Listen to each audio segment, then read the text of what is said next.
নমস্কার বন্ধুরা, আমি গৌরী। আজকে নিয়ে এসেছি একটা পায়েসের রেসিপি।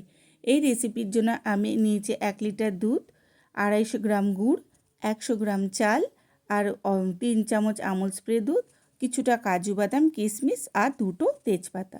আমি একটা ফ্রাই প্যান নিয়েছি, ওর মধ্যে আমি 1 চামচের মতন ঘি দিয়েছি। ঘিটা একটু গরম হওয়ার পর কয়েকটা কাজু বাদাম ওর মধ্যে আমি হালকা ভেজে নিয়েছি।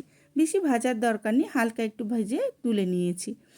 এরপর আমি ওর মধ্যে কটা কিশমিশ হালকা করে ভেজে নিয়েছি। বেশি ভাজবেন না, কারণ কিশমিশ বেশি ভাজলে তিতো হয়ে যায়। এরপর একটা প্যানের মধ্যে আমি দুধটা ভালো করে গরম করে নিয়েছি। দুধটা যখন হালকা একটু ফুটে আসবে, তার মধ্যে আমি কিছুটা 2টো মতন তেজপাতা আর কয়েকটা গরম মশলা ওর মধ্যে অ্যাড করে দিয়েছি। এবার দুধটা যতক্ষণ না হবে ততক্ষণে আপনাদের এটা ফোটাতে হবে। আর এই দুধটা যখন একটু ঘন হয়ে আসবে, ওখান থেকে অল্প একটুখানি দুধ নিয়ে আমি আমুল স্প্রে দুধের মধ্যে অ্যাড করেছি, যাতে ওই দুধটাও গুলে নিতে পারি।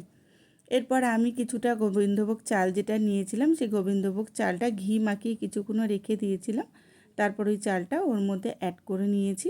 দেওয়ার পর দেখবেন চালটা পুরোপুরি কুক করার দরকার নেই। 80% কুক হয়ে যাওয়ার পর গ্যাসের ফ্লেমটা আমি কমিয়ে দিয়ে গুড়টা আমি ওর মধ্যে দিয়ে দিয়েছি। গুড়টা দিয়ে এখানে হালকা হালকা করে একটু নাড়িয়ে নেবেন। যখন দেখবেন একদম গুড়টা দুধের মধ্যে ভালো করে মিশে গেছে, তখন পুরোপুরি আবার ভালো করে গ্যাসের ফ্লেমটা আরেকটু বাড়িয়ে দেবেন। দিয়ে আবার দুধটাকে ভালো করে একটুখানি ঘন করে নেবেন।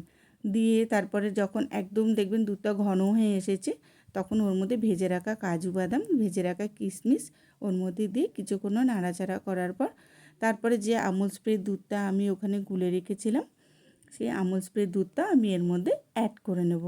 দিয়ে যখন দেখবেন যে আমি একদম দুধটা ঘন হয়ে গেছে, পায়েসটা একদম সঠিক হয়ে এসেছে, তখন ওই তেজপাতাগুলো তুলে ফেলে দিবেন।